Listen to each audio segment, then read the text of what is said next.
तो फ्रेंड्स, हम computer hardware के बारे में आज हम सीखेंगे कि कंप्यूटर हार्डवेयर क्या है। तो कंप्यूटर हार्डवेयर की हम आज से सीरीज स्टार्ट करते हैं, जिससे कि आपको ये सीरीज जैसे जैसे आप देखते जाओगे तो कोई भी कंप्यूटर के यहाँ पर आपको कंप्यूटर हार्डवेयर की क्लास करने की ज़रूरत नहीं, कोई भी इंस्टीट्यूट ज्वाइन करने की ज़रूरत नहीं है। आप मेरे वीडियो देखकर आपको पता चल जाएगा कंप्यूटर हार्डवेयर क्या है, और मैं आपको डिटेल में समझा रहा हूँ यहाँ पर। तो कंप्यूटर हार्डवेयर सीखने से पहले मैं आपको कह देता हूँ कि कंप्यूटर हार्डवेयर की किस किस तरह की यहाँ पर कंपोनेंट होते, पार्ट्स होते, किस तरह से काम करता है यहाँ पर कंप्यूटर का बेसिक यहाँ पर नॉलेज क्या है, तो सब कुछ यहाँ पर मैं समझा रहा हूँ। जैसे जैसे आप पार्ट वाइज समझते जाओगे तो कंप्यूटर हार्डवेयर आपको समझ में आने लगेगा। तो ये जो कंप्यूटर हार्डवेयर का यहाँ पर क्या है स्टार्ट होता है वीडियो। तो चलिए स्टार्ट करते हैं हम।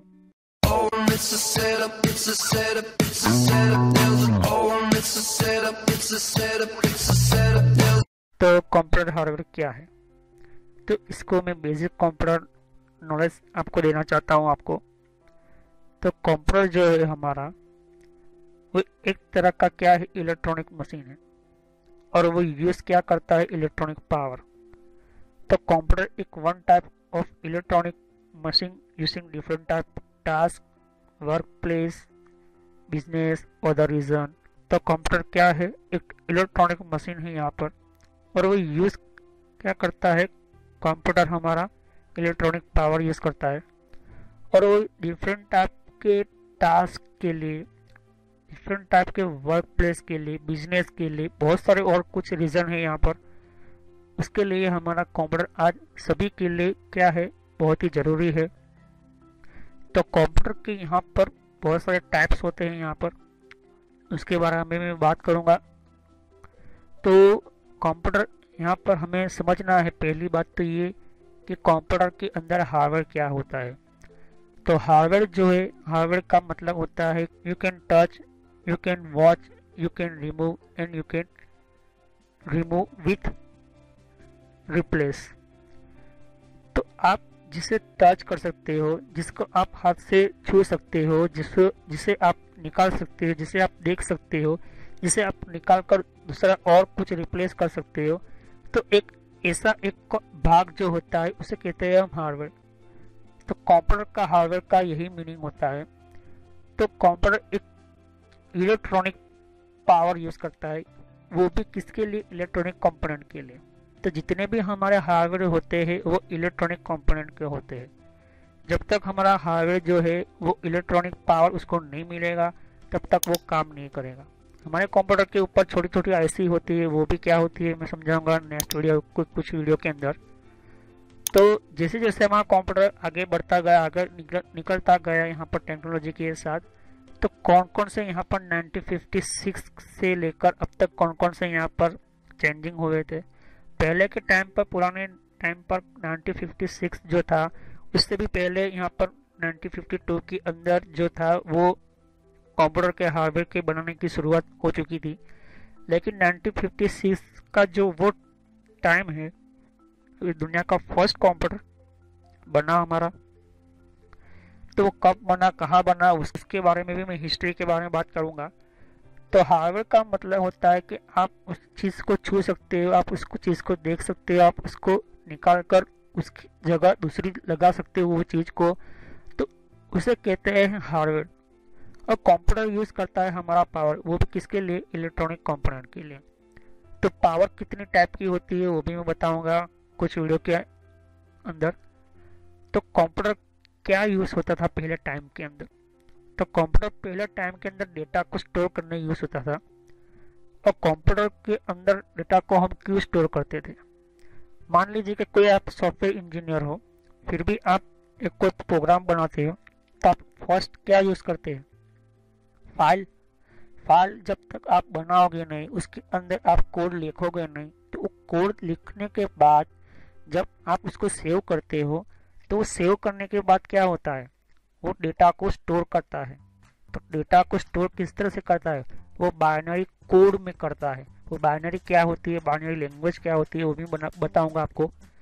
तो कंप्यूटर का फर्स्ट यूज होता था यहाँ पर डेटा को स्टोर करने के लिए। तो 1956 के अंदर कौन कौन से यहाँ पर कंपोनेंट है वो भी मैं आपको वीडियो बताऊंगा। तो यहाँ पर कंप्यूटर के बहुत ही पुराने टाइम के अंदर बहुत ही यहाँ पर हमें प्रॉब्लम भी होती थी। तो उन प्रॉब्लम को सॉल्व करते हुए आज हमारा जो कंप्यूटर का टेक्नोलॉजी पहुंच चुका है वो अदर पर्पस यूजिंग कंप्यूटर। तो दूसरे पर्पस के लिए भी हम यूज़ करते हैं कंप्यूटर को। पहले डेटा को स्टोर करने के लिए यूज़ होता था, डेटा को यहाँ पर राइट करने के लिए यूज़ होता था, लेकिन आज हमारे कम्युनिकेशन के लिए, नेटवर्क के लिए, सैटेलाइट के लिए, इंटरनेट के लिए, कम्युनिकेशन के लिए, यहाँ पर बहुत ही डिज़ाइन करने के लिए, बिजनेस के लिए, हर जगह का हमारा कंप्यूटर होना ज़रूरी होता है। क्योंकि एक ऐसा यहाँ पर एक इलेक्ट्रॉनिक्स यहाँ पर कंपोनेंट बन चुका है यहाँ पर कंप्यूटर, कि जिससे हमारा काम जो होता है वो बहुत ही यहाँ पर आप देख सकते हो कि मैंने बताया है कि स्पीड मिल गई हमारे काम को ऐसी स्पीड मिली जिससे हमारा काम जल्दी होने लगा, और जिससे हम बेहतर और टाइम के साथ हम कोई भी काम करते हैं उसके अंदर टाइम जो होता है बहुत ही इम्पोर्टेंट होता है। तो उससे क्या होता था, जब हमारा कंप्यूटर नहीं था उस पहले, जब हमारे पास कंप्यूटर नहीं था तब उस टाइम पर टाइम का बहुत ही यहाँ पर वेस्ट होता था। एक फाइल को पहुँचाने के लिए एक डिपार्टमेंट से दूसरे फाइल को पहुँचाने के लिए डिपार्टमेंट को तीसरा आदमी रखना पड़ता था, और वो तीसरा आदमी एक डिपार्टमेंट से फाइल लेता था और दूसरे डिपार्टमेंट तक पहुँचाता था। तो इसमें क्या होता था कि वो टाइम क्या होता था, वेस्ट हो जाता था। टाइम वेस्ट होने के कारण यहाँ पर जो इलेक्ट्रॉनिक कंपोनेंट जो होते हैं, आप देख सकते हो इलेक्ट्रॉनिक कंपोनेंट जो है वो हमारे पावर को यूज़ करते हैं। तो वो पीयून हो या फिर हमारा ऑफिस बॉय हो, तो उसका जो टाइम बिगड़ने का जो प्रॉब्लम होती थी वो हट गई। यहाँ पर सिर्फ कंपनी को सिर्फ पावर की ही यहाँ पर ज़रूरत होती थी, पावर, और यहाँ पर कंप्यूटर को मैनेज करने के लिए एक आईटी टीम होती थी, और अभी भी है। तो इससे क्या होता था कि कंप्यूटर आने से हमारे कंप्यूटर के अंदर बहुत ही यहाँ पर स्मार्ट वर्क होने लगे, कैलकुलेशन होने लगी, कम्युनिकेशन अच्छी तरह से होने लगा, फैसिलिटीज हमें अच्छी तरह से मिलने लगी। तो स्मार्ट वर्क मीन्स हमारा जो भी कोई हमारा डेटा जो होता है वो इसको हम छिपा सकते हैं, उस डेटा को हम सिक्योरिटी दे सकते थे, अभी भी देते हैं हम सिक्योरिटी अलग अलग तरह की। तो हमारा जो कंप्यूटर के अंदर हम अलग अलग तरह की यहाँ पर डिज़ाइन करके हम कोई भी यहाँ पर चीज़ बना सकते हैं। कैलकुलेशन क्या होती थी कि अकाउंट मैनेजर होता है या तो फिर अकाउंट डिपार्टमेंट होते थे, या तो फिर हम कोई भी हमारा कोई छोटी मोटी कंपनी हो या तो कोई भी हमारा सरकारी कोई भी यहाँ पर बैंक हो, तो उसको कैलकुलेशन करने में बहुत ही दिक्कत होती थी। बड़े बड़े जो यहाँ पर आप खाते को मैनेज करने के लिए बड़े बड़े यहाँ पर वाउचर हो या कोई भी हो, यहाँ पर किसी को पेमेंट देनी थी, तो उनका जो कैलकुलेशन था वो भी बहुत ही प्रॉब्लम होती थी। तो यहाँ पर जो पुराने टाइम पर बैंक होते थे वो भी बहुत ही यहाँ पर क्या होता था, यहाँ पर कुछ ऐसी चीज़ें होती थी कि यहाँ पर कि पेपर पर क्या होता था, यहाँ पर कुछ इनलीगल यहाँ पर काम होते थे। तो कंप्यूटर आने से कैलकुलेशन क्या हो गई, परफेक्ट हो गई यहाँ पर। और यहाँ पर आप देख सकते हो कि आज हमारे बैंक में किसी के खाते के अंदर यहाँ पर हम स्टेटमेंट निकालना तो स्टेटमेंट में भी हम निकाल सकते हैं। हम कोई किस चीज़ के बारे में हमें बैंक से पूछना है, या तो फिर हमें हमारी कोई लोन है तो लोन जो हम लेते हैं किसी बैंक लोन से, तो वो बैंक का स्टेटमेंट भी हम निकाल सकते हैं लोन का। फिर हमारा कम्युनिकेशन है, तब हमारा कंप्यूटर के अंदर जो कम्युनिकेशन है वो बहुत ही पावरफुल होने लगा हमारा। जैसे कि आप देख सकते हैं कि फेसबुक है, ट्विटर है, याहू है, जीमेल है, तो ये सब कम्युनिकेशन भी बहुत ही परफेक्ट हमारा कंप्यूटर के अंदर होने लगा। और यहाँ पर फैसिलिटीज़ भी हमें मिली। फैसिलिटीज़ मतलब बहुत सारे हमें सॉफ्टवेयर मिले हैं। यहाँ पर सॉफ्टवेयर कहाँ पर चलते हैं, कंप्यूटर हार्डवेयर पर ही तो चलते हैं। जब तक कंप्यूटर के हार्डवेयर ठीक तरह से काम नहीं करेंगे तब तक आपका कंप्यूटर क्या है, ठीक तरह से काम नहीं करेगा। और भी बहुत कुछ हमारे कंप्यूटर के अंदर हुआ चेंजिंग। तो कंप्यूटर की ये हमारी बेसिक नॉलेज हो गई कि कंप्यूटर एक क्या है, एक तरह का इलेक्ट्रॉनिक मशीन है, और वो इलेक्ट्रॉनिक मशीन क्या करती है, इलेक्ट्रॉनिक पावर यूज़ करती है। वो पावर कितनी यूज़ करती है वो भी हम नेक्स्ट वीडियो में सीखेंगे कुछ टाइम के बाद। ओके, तो अगले एक वीडियो में बहुत ही इंटरेस्टिंग वीडियो में लेकर आऊँगा यहाँ पर, लेकिन फिलहाल हमें सीखना है और भी बहुत कुछ यहाँ पर। तो यहाँ पर एक पॉइंट मैंने आपको लिखा है यहाँ पर आपको समझाने के लिए, computer need 1 human person for use command. हमें कोई भी कमांड हमें कंप्यूटर को देना होता है तो वो हम देते हैं, एक पर्सन होता है, एक ह्यूमन होता है। जब तक हम लोग यहाँ पर उस कंप्यूटर को कंट्रोल करते नहीं तब तक वो कंप्यूटर आगे कुछ भी काम नहीं कर पाएगा। सर्वर क्या है? सर्वर भी एक तरह का कंप्यूटर ही है, लेकिन वो क्या है, हाई कॉन्फ़िगरेशन का कंप्यूटर है। उसको हम पहले से एक सेटिंग्स करके क्या कर देते हैं, हम उसको एक कॉन्फ़िगर करके बेस बना देते हैं। हम उसका एक तरीके का यहाँ पर मैनेज करने के लिए भी हम क्या एक रखते हैं, सर्वर मेंटेनेंस को रखते हैं। तो यहाँ पर कंप्यूटर को क्या चाहिए, हमारा ह्यूमन पर्सन चाहिए जो जो जब तक वो कमांड नहीं करेगा, जब तक वो कंट्रोल नहीं करेगा, तब तक वो कंप्यूटर क्या करेगा, वैसे का वैसा ही रहेगा। जैसे कि आप देख सकते हो कि मैं आपको यहाँ पर मेरा कंप्यूटर कंट्रोल करके आपको बता रहा हूँ, समझा रहा हूँ। तो ये क्या हुआ, मैं कंप्यूटर को कमांड दे रहा हूँ। वो कमांड मैं किससे दे रहा हूँ, यहाँ पर मैं कमांड दे रहा हूँ कीबोर्ड और माउस से कंट्रोल कर रहा हूँ। तो ये जो कंप्यूटर जो हमारा होता है वो बेसिकली एक आदमी या हो कोई भी हो, ह्यूमन पर्सन के बिना कंप्यूटर अधूरा है। जब तक हम कंप्यूटर को कमांड नहीं देंगे तब तक वो कंप्यूटर काम नहीं कर पाएगा।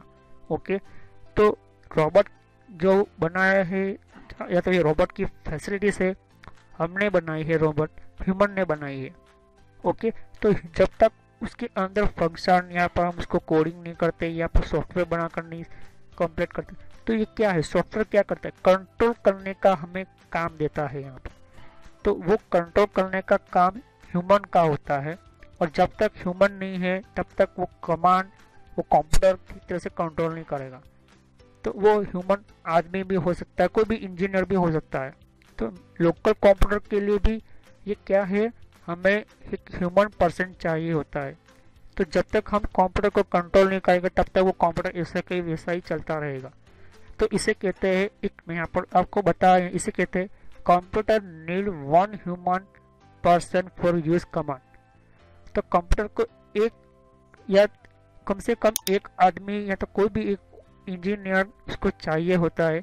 जब तक वो इंजीनियर या तो कोई भी उसको यूज करने वाला यूजर नहीं है तब तक वो ठीक तरह से काम नहीं कर पाएगा। ओके, तो नेक्स्ट वीडियो में हम सीखेंगे कि हम कंटिन्यू करेंगे इस वीडियो को कि जो ये हिस्ट्री कंप्यूटर की क्या है, कौन से साल में बना था और कौन कौन से अलग अलग साल में यहाँ पर चेंजिंग हुए कंप्यूटर के कंपोनेंट के अंदर। तो हम नेक्स्ट वीडियो में सीखेंगे।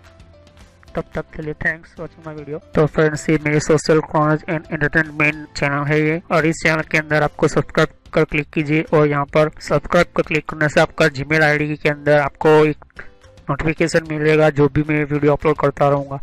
और बेल आइकन पर क्लिक करने से आपको नोटिफिकेशन मिलेगा आपके अकाउंट के ऊपर। आपका जो यूट्यूब का जो सॉफ्टवेयर यूज़ कर रहे हो, जो भी आपका मोबाइल के अंदर आप यूट्यूब चला रहे हो या तो फिर आपको ब्राउज़र वाइज आप यूट्यूब चला रहे हो, तो भी आपको नोटिफिकेशन मिलेगी। मैं तरह तरह की वीडियो यहाँ पर अपलोड करता रहता हूँ कि हर एक टाइम के अंदर आपको बताता रहेगा कि कौन कौन से आपको वीडियो की नोटिफिकेशन मिले। यहाँ पर प्लेलिस्ट है, तो प्लेलिस्ट पर क्लिक करोगे तो यहाँ पर मेरी सारी प्लेलिस्ट आपको मिलेगी।